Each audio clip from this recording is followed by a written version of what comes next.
High friends, welcome to யாஷிகர். நம்மளோட Zee தமிழில் ரொம்பவே சூப்பர் ஹிட்டாக ஓடிட்டுருக்க ஒரு சீரியல் தான் கார்த்திகை தீபம். இந்த சீரியலில் புதுசாக ஒரு நியூ என்ட்ரி வரப்போகிறாங்க.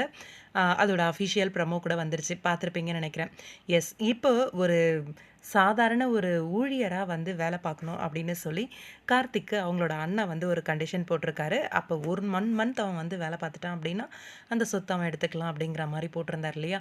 அவங்களோட கம்பெனியாக இருக்கவே அவன் வந்து சர்வை பண்ணுறான் அப்படின்னு சொல்லி ஒரு ட்ரிக்ஸ் மாரி யூஸ் பண்ணிக்கிறாங்க அப்படின்ட்டு, இப்ப வேற ஒரு கம்பெனியில வேலை பார்க்கணும் அப்படின்னு சொல்லி அனுப்பி விடுறாங்க. அவங்க அனுப்பி விடுற கம்பெனியோட ஓனரா நம்மளோட ஜெனிஃபர் இவங்க தான் இருக்காங்க. அப்கமிங் கார்த்திகை தீபம் சீரியல்ல இவங்களோட என்ட்ரி இருக்கு அப்படின்னு சொல்லி, அவங்களும் அவங்களோட இன்ஸ்டாகிராம் பேஜ்ல வந்து அஃபிஷியலா ஷேர் பண்ணியிருந்தாங்க. ரொம்ப நாளுக்கு அப்புறம், ஒரு லாங் கேப்க்கு அப்புறம் மறுபடியும் சீரியலுக்கு வந்து என்ட்ரி குடுக்குறாங்க. குழந்தை அப்படின்னு சொல்லிட்டு கொஞ்சம் நெறையவே கேப் ஆயிடுச்சு. மறுபடியும் இப்ப நம்மளோட ஜீ தமிழ்ல என்ட்ரி குடுக்குறாங்க. கார்த்திகை தீபம் சீரியல்ல ஒரு பயங்கரமான ஒரு வில்லியா என்ட்ரி குடுக்குறாங்க.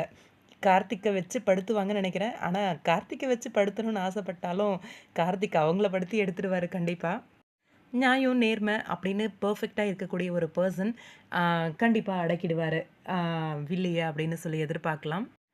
பாக்கியலட்சுமி ராதிகாக்கு எந்த அளவுக்கு நீங்க சப்போர்ட் குடுத்தீங்களோ, அந்த அளவுக்கு ஒரு சப்போர்ட்ட இந்த சீரியலுக்கு நான் எதிர்பார்க்குறேன் அப்படின்னு சொல்லி அவங்களோட இன்ஸ்டாகிராம் பேஜ்ல வந்து ஷேர் பண்ணியிருந்தாங்க.